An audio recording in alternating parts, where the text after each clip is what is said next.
Hi, my name is Brian, and this is Learning to Draw from the Very Start. This video series is designed to teach the beginner that wants to learn how to draw but couldn't find that right teacher, book, or video. This series will teach you step by step the easiest way possible to draw. So get your pencil and paper and let's get drawing.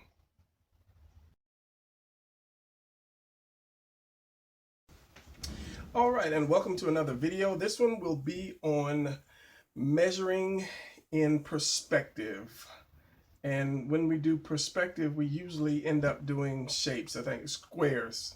That's what perspective is all about, doing squares and rectangles mostly. So if you ever have to do, say, like a building, you're going to want to know how to measure that. And we'll just jump right into that. So as I say, mostly perspective is doing rectangles. So let's just start out with a square. And I'm probably going to have to jump in here and throw a ruler in here eventually. But since we're starting out, and this is not in perspective, but since before we jump into that, we're going to start out with the square and we'll show you, I'll show you from there. So to measure that perfectly and find the center of any square or rectangle, the first thing you do is you put an X from corner to corner. And this is where I say I might need a ruler to make this a little precise, but for now I won't. So your center is going to be right here. And then from there you can put your plus symbol right there. But that's your center. So if you turn it, and let's go with this one for a second. So we found the center of this square. So let's say we need to break that down into 4 squares. So now we have, like, just say 4 squares. And I'll color this one. So you have your 1, 2, 3, 4. Now if you need to find the center of this square, you would do the same thing. You would just put your X, and you always start out with your X minus your plus symbol. And then from there, you would put your plus symbol. And this is your center right here. So you put your plus symbol again. And this would be a lot easier if I had a ruler, but since we're doing just a quick reference here, I'm not using a ruler. So there you have, I broke it down again, and then you can do it once more. So to find the center of that square, you do that, and then your plus symbol, and it would just go on, and then you'd have another square here. And as I say, it just goes on and on and on, and that's the basic way to find the center of any square or rectangle. So in perspective, let's just do a little rough. It's going back like so. Now let's say this was a wall. Let's say you have your side wall. Let's say this is your back wall right here. And you have to put a door right in the center of this wall right here. So usually we would say, okay, from here to here, let's say this is your center. So this would be, my door would be right there. So if you measure that the same way, and I'll have to turn my paper, straightening out my lines a little bit so it'll look halfway right. You go from corner to corner, making your X. And then you find out the center is right here. So just by eyeballing it, if you looked at it, if you measured it the standard way we usually measure things, yeah, you would say, the center is somewhere right here. But because this wall or this rectangle is shifted, your center would be right here. So your door would have to go here.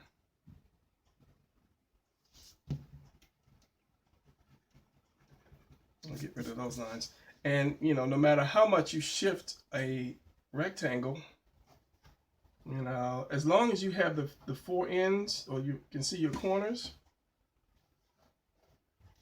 you'll be all right. So from this corner to this corner, X, and it's got to hit that corner. From this corner to this corner, make your X. I hope I'm not going off camera.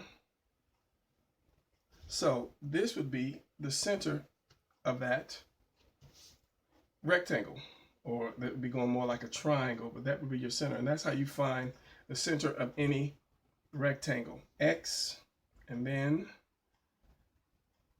you put your plus symbol. But you don't have to put your plus symbol if you just needed to, as I say, find a place to draw the door. You wouldn't need the plus symbol unless you wanted to add some other things to it, like maybe a window or something, then you would put it on that line. It doesn't have to be on that line, but you can use that line. So, okay, from there, let's go into doing circles. Now, that's one thing that I always had trouble with, and I'm looking for my ruler. I think I have a little piece of ruler here that I ended up breaking. And let's do this. As long as you have a perfect square, and that would be fairly good. Now, the same thing applies to this as that. And we're going to draw a circle. X. Then your plus symbol.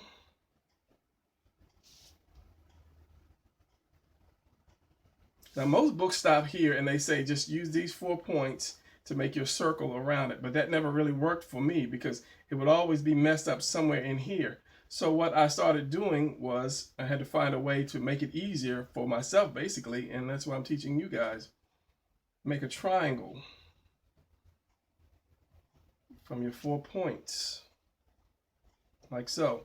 Now, with these open spaces here, you want to go halfway down and just put a little mark right here.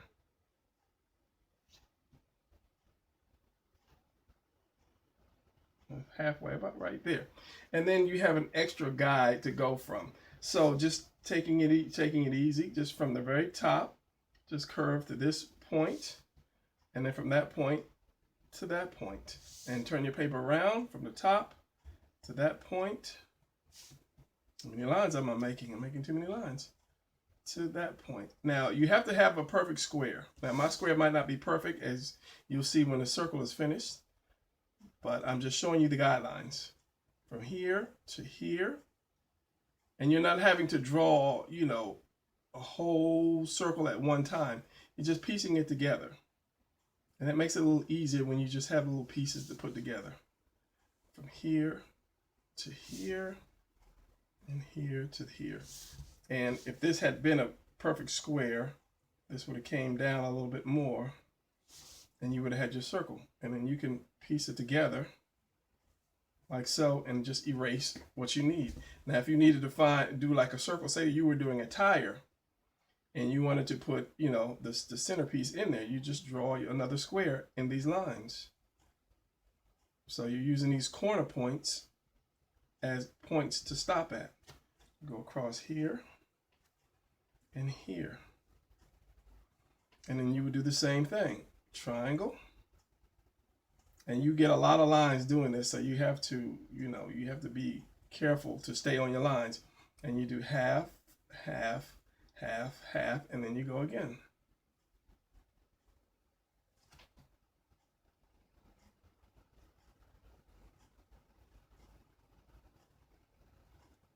Like so. And then you'd end up erasing. And as I stated in a lot of my videos, you don't want to press down too hard on your pencil, because when you have to erase, you don't want to leave any ghost lines. If I did a hard line like that, and a lot of kids, when they draw, they'll bear down on the pencil, and then when they erase, they still have some line left. So you always want to use, number one, if you can use a light pencil, you do that. But if you don't, if you have your regular number 2 pencil, just don't bear down so hard. And you erase your lines, and eventually you will come up with pretty much a circle. And it's the same way if you tilt the paper that way. You start out with your X, and I'm going to have to shift my body, shift the paper, like so. You do your plus symbol, and your triangle. Here to here. It gets a little complicated when you start shifting it around. Here to there. And there. And then you still want to go halfway from this line. You say about half here, and you can hardly see that one, but you still want to try to go half and half. And from there, you go to your halfway point.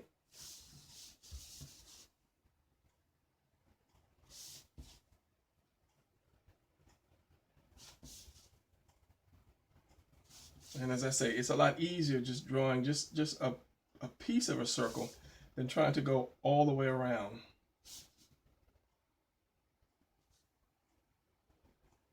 Like so. And it would be the same thing if you want to do a center line, but I'm not going to do that because this is a very small drawing. And if you want to make this into a tire shape, just the easiest way is to bring it down. I would draw the cylinder, not the, yeah, the rectangle and put it in there, but it really doesn't help when you have this piece here because all this is just extra room. So I'll just follow that curve. I'll try the best I can to follow that curve. You know, if you have to do this a couple times to get your hands used to the shape that you're going to do, and then just translate it down this way. And then you have, it can be a tire, a cake, or, you know, whatever it is you want to make out of that. So that's an easy, quick way to make a circle. Just, and I'll show that again. Your square, your X plus symbol, triangle, and this is a really quick one. And then halfway, just a little mark, halfway, little mark, halfway, little mark, halfway, little mark. And then you just follow that. So that's a quick way to do your circle. So let's move on from here. All right, let's say you wanted to do a wall in the room. Let's say you're doing an interior room, and that would be 1 point perspective. And this is, let's say here is your eye line. And I know I should be doing this with a ruler. And here is your 1 point. So we'll go out and out. Should I do it up or down? Since I put it on the line.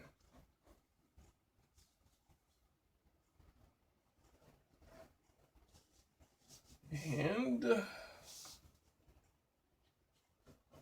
save this. And let's break this down. So this is your 1 point perspective. This is going to be your back wall for your room. And I'll only use two walls.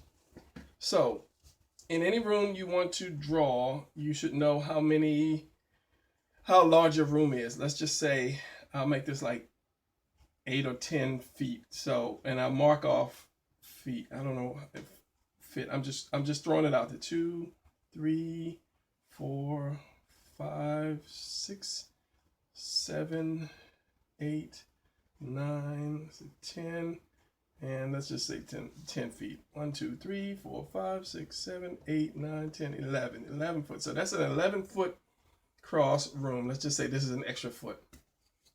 Now from this point, I hope the ruler's long enough, you want to take your lines, each one of your lines, each one of these points right here, you want to take it back to your center point. And this is, I have to use a ruler for this because I'll get so messed up if I don't. I'll do this as quick as I can.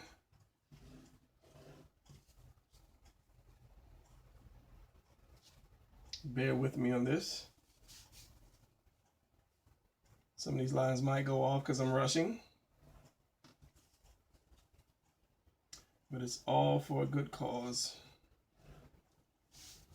The knowledge of knowing how to do perspective correctly. So each one of these lines will represent a foot. So it's a foot across. And I broke this ruler doing something I needed half of this ruler. So that's why it's broken off at 6 point something inches.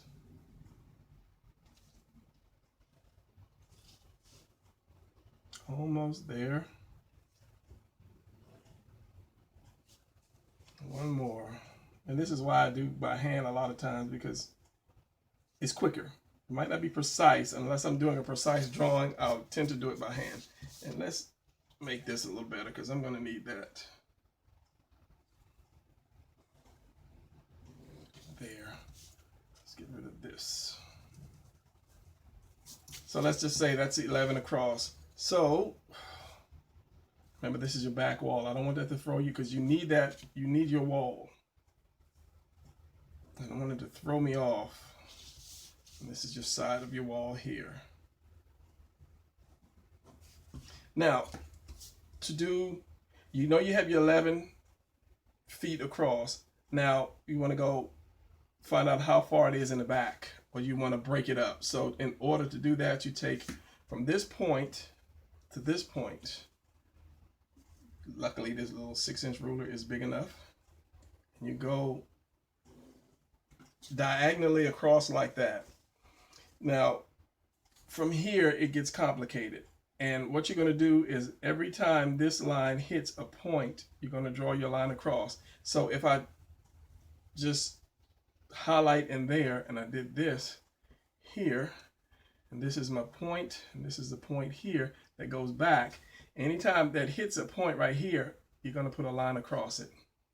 So it'll hit a point here, here, here, here, here, here, here, here, and here, and even here. So let's do this right real quick.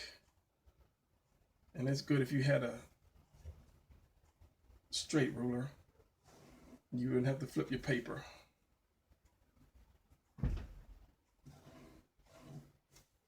Where's the other one? Right there. And this is why you have to use a ruler, because if you don't on this, somewhere down here, your lines will get messed up. Because they start to get real narrow as your room goes back in space. This is going to get real narrow real soon. On here. On here. And I think this one's off a little bit. Maybe not. One here. That one's off a little bit because it's a little wider. But it goes back in space just like that. So each one of these would represent another foot. 1, 2, 3, 4, 5, 6, 7, 8, 9, 10. It might be 11. I'm not sure. I would have counted the points. But now you have your floor laid out. Now, if you to measure the wall, you would do the same thing. Each time this hit says wall, and I'm not going to use my ruler. I'm just gonna wing it. You would bring your lines straight up like this. And as I say, they will start getting closer together and closer together and closer together. That's when you need a ruler, like so. Now, if I wanted to measure the side of the wall, it would be the same thing. Take your line from this corner to that corner, and wherever that line hits here, and it has to go back to this point when doing the side of the wall. And I'll do this real quick. It won't be perfect, but it'll be done. Here, point here, there. And a lot of times you can lose where your points hit, and that will really mess your drawing up. There. And right there. And there. And I won't go all the way there because I will start messing up somewhere, somehow. So you have your perfectly measured room, and the same thing. If you wanted to do the other wall, same thing there. And then you go down from here. Same thing. Bring your wall up to about right here. So you make that little square box. You have your perspective line coming out. You'd have your wall. Same thing. Wherever it hits, you bring that line across. So each one of these represents a foot. So if you're doing furniture, you have to figure out, and this is a foot going up too. Each one is a foot, and this one is off. You know, you'd have to be precise with the ruler. But you count as far as going up. Let's just say if I want to put a couch right here, and the couch, let's say a couch is what, 2 feet. Let's just say a couch is not 3 feet, 2 feet high. So I'll put it right here, 2 feet high, 1, 2, 3 feet across, going down. So this is my space for the couch, and let's say 2 feet out. So these rectangles of this darker area represents my couch. Now let's say I put a door right here. So I want a door about 3 feet across. So up and about, what's it, 1, 2, 3, 4, 5, 6. Let's say 6 foot, which is the door is a little more. And straight down on these lines. And these just are actual just guidelines for you to place stuff in your room correctly. So if I drew that couch out more, I have to bring that up. And these are just rectangles. Like so. And then you draw cushions in your couch, however.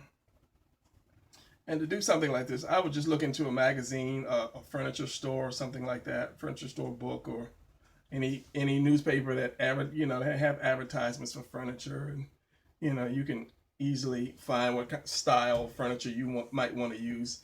And let's say you put a window up in here somewhere, and that could be how many ever feet up, how many ever feet across, and you're using your guideline. Once you get your guidelines in, it makes things a lot easier.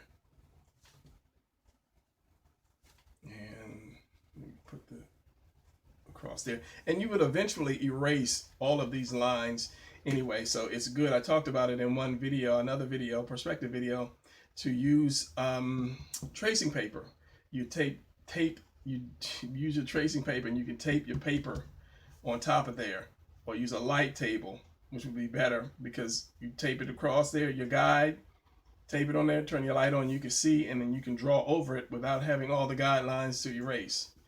And let's just say, because there's not perspective in the back except for these, you can have another door here, and whatever you want across here, because you would have your lines same way, and then you can draw whatever, another door, pictures, whatever. But once you have your lines, you can have a carpet. It makes it easier to draw stuff. And if you needed something square, it was the same, square, something round, you need to put like a round piece of furniture in here. It's just easier to do what I showed you in the first one. And then you do your diamond, and then you can do your circles. Make that into a circle, and you can have a round rug, or lift it up the same way we did the wheel. And I'm just doing this roughly. You have a round table, like so. If you don't want a thick table, it can be just 4 legs, 3 or 4 legs. And you have your table, and your chairs are the same thing, square. And I don't want to get into doing furniture, because this was not about doing furniture. It was just about measuring. So now you have that on measuring your room. Now let's go to, let's say, outside. And this is a quick video. This is just a very quick video on that. Let's say 1-point perspective again. And let's do a road, which is very simple to do. Let's just say we put our vanishing point here, and not so much a road. Let's just say a little street. And let's say you wanted to put a fence post. That's what it's called. A fence post up. So first thing you want to do, let's say you plant your first pole. Here's your road. Here's your ground. So you pole right here. You want to find out the distance of your second pole. Let's say I'll put the second pole about right here. Now from the top of your pole, you want to go to your point. So you know all your poles are going to be that high. You want to stay on that line, top line, bottom line. What you want to do is find your center, and you go to the center line. And you need that center line because that's important. So you want to take this from this top, going through that center to the bottom. So it's like a 45-degree angle, like that, just like that. And then where this hits the ground, what's with my pencil? Your next pole is going to be planted, just like that. So it's kind of like drawing an N with a line through the center. Now, your first one was here. This is number 1. Your second line is going to be on this one, number 2. So you from the top through the center again, come down. So this is where your third pole is going to be. Move over to 3, top pole, center, down. That's where your next pole is going to be. And it's just over and over. Top pole, center, and down. And just keep on going until you reach as far as you want to go. Let's say I'll do one more. And then that's it. So if these are my poles, and I'll draw it out a little better. Let's say these are fence posts. Fence posts.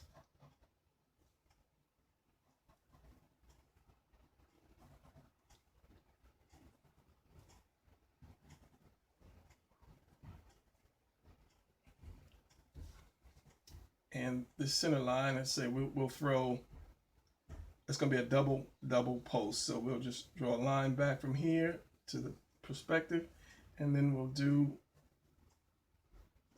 your center poles.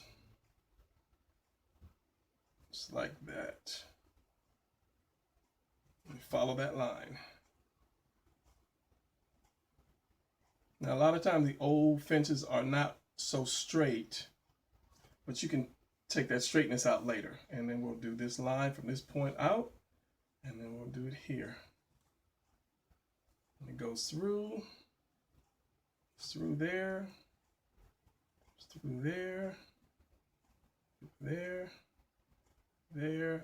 there, and there.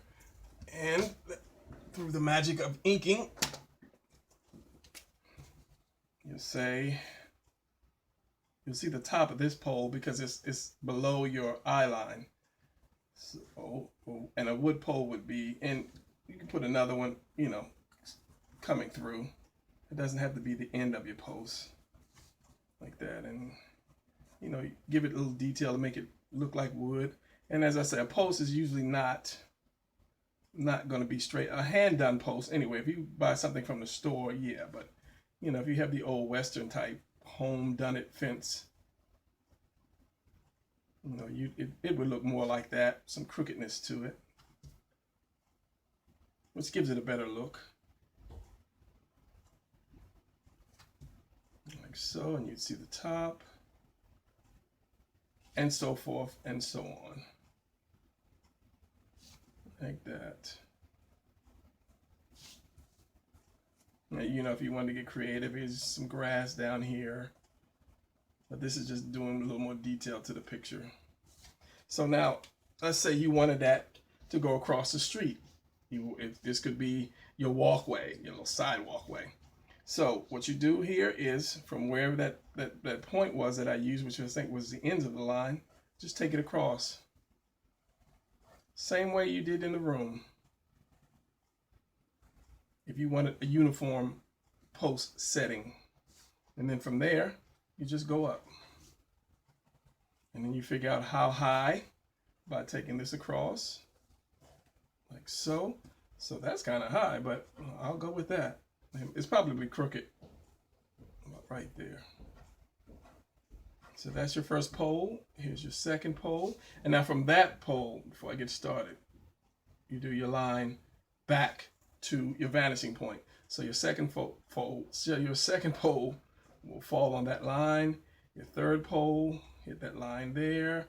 Fourth pole, hit that line there. Fifth pole, hit that line there. So same thing. And then if you want to do a double hole pole, I don't know what they call that if you did a fence, you just do two lines here, and then, and I'll ink this just so you don't get too crazy, don't get too lost.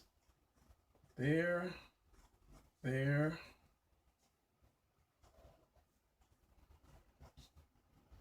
there, there. And as I say, you'll see the top of that.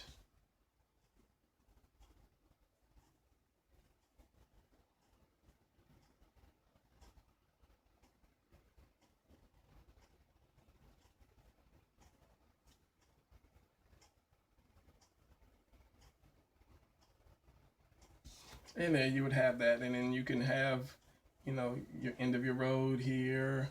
And let's say this could be a sidewalk, or it could be, a street or whatever. And then you have your grass here, over here as well. And you can have whatever down there. I won't go into detail that. I just wanted to measure that. And the same thing, let's just say if these were fence posts, telephone poles, it would just go up a little higher, same thing. I'll do maybe 3. And these are close. So yeah, let's do this. Let's do every other one. 4 and this one. And because it's above the eye line, the top will be rounded off. You won't see that. And telephone poles usually have those T's across. Now, because this is the 1 point perspective, this part would be turned into 2 point perspective. So this line would go all the way across, and your other point would be over here somewhere. I don't know if you saw that off the paper, but I'm just pretty much guessing now. I don't actually know what a phone pole looks like, but I know they have the T. I think some of them have 2. I'm not sure, but those things like that you look up on Google to find out, you know, what it actually looks like. So that would go back to that second vanishing point. So with this one, and so with this one, and I'm just roughing it. It's been a long time since I've seen an old phone post, and this would go back. So they will all go back to that same vanishing point. And then they would have the little, I don't know, not transformers, conductors or whatever up top. And then you could have your cord going down, you know, from pole to pole. That goes through that. That wouldn't go through that. From pole to pole, just like that. And then the next one would go out and it would come down to the next pole. So same thing, and that would go all the way down to your vanishing point. So hopefully that covered just a little bit. Now you know a little bit more about measuring and perspective, and I'll get into some more perspective videos. I had one person asked me to go ahead and do some more, so I will do that. And if he's the only one that watches it, then I know that I was able to show somebody how to do perspective. So that's it for this video. And if you like it, give me a thumbs up and subscribe, and I will continue to do more videos. All right.